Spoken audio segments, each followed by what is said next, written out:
Hello everyone, so welcome to the first video of OpenCV library.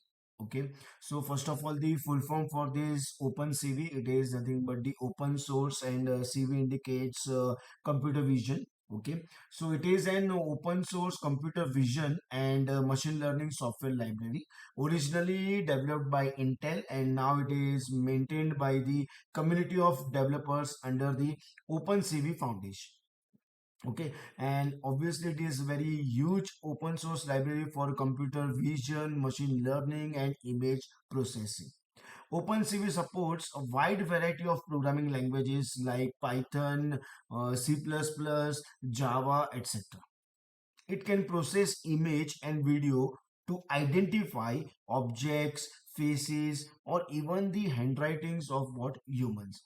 Now, when it is integrated with the various libraries such as numpy, okay, then Python is capable of processing the OpenCV array structure for analysis and to identify an image pattern and its various features. We use the vector space and perform some mathematical operation on these features. So obviously with OpenCV we used numpy also.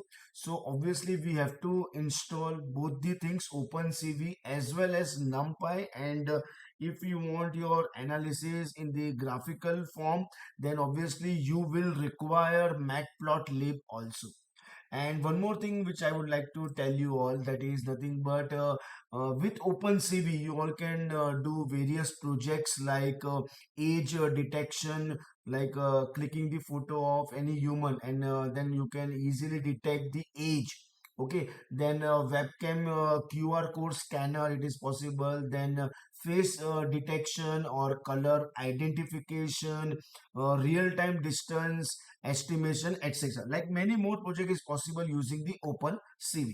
Now the step one is what exactly you all have to install. Okay, so first of all you all have to do only one thing: open the command prompt, and first of all using pip list we will check that which libraries or which package are already installed. So here I can see numpy is already there and OpenCV is not there. So obviously we are going to install OpenCV first. Okay, so pip, then space, then install, and again space, and then we have to write OpenCV and dash dash, and we have to write Python. Okay, and then enter. So you will find collecting OpenCV, Python, everything, and installing, and successfully what install. So you are done with your step number one, that is nothing but the installation of what OpenCV. So now you can write any program based on OpenCV. So in my next video we will start with the first program based on OpenCV. Thank you everyone.